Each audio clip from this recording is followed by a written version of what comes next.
Donald L. Stewart. I'm going to be 90 years old in about another 6 months, and I've been in this trucking business all my life, and this is one of the prized trucks that we have. I bought this in 2005, and it's our show truck. It only worked in the summertime, never had it out in bad weather.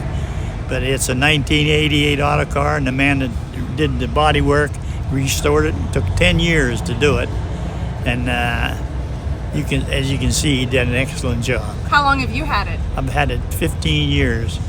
And what's under the hood? Caterpillar 3406B cat engine, best engine ever made for trucks, and we just love it. I put 120,000 miles on it.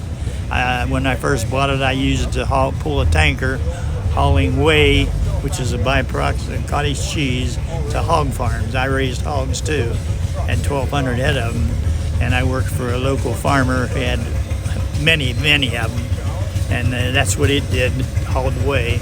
But I retired from that some years back, and I worked for a tank truck company called Matlack, bulk transportation, for 30 years. So I've been in trucking business all my life.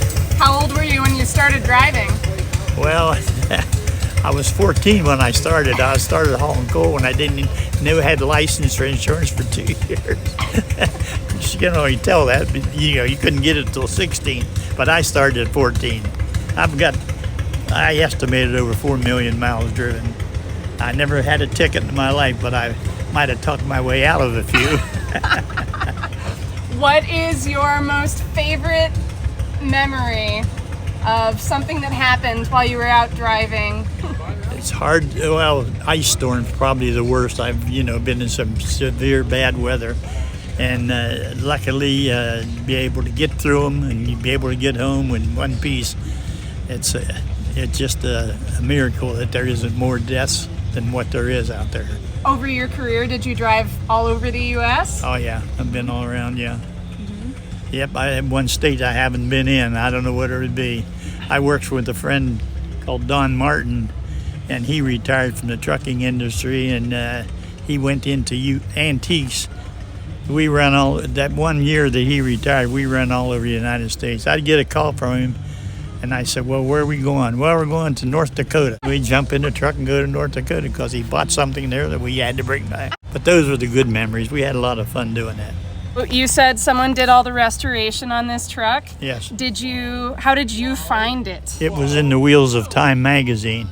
I saw it in there in an ad, and I called him and talked to the man, and he says, what are you going to do with it? And I said, well, I'm going to pull a tanker with it. He said, that's good. He says, I would sell it to you. He said, another man called, and he wanted to put a deposit on it and hold it for a month.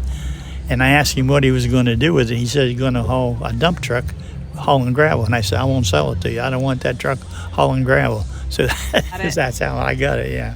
Now, is this a family effort? Yes, it is. My son Douglas drives the truck mostly now because I'm getting up in the years where it's more fun to have somebody else do it. But he's been a mechanic for Mack for 40 years, so he's the maintenance guy on it also. I get to ride in the passenger seat, and he does the driving now. Can you tell me about the decal on the back? Yeah, when I bought the truck, the decal was on, and the man that owned it said that can be taken off. That doesn't have to stay on there. And I told him, no, sir, those men earned that recognition. And I said, it'll never come off that truck. And when I go to shows, you'd be surprised how many veterans come back and look at it, tears in their eyes, and want to know if they can go up and touch the flag, and they do. And I welcome any of them to do what they want to with it. They've earned that respect, and I'll give it to them.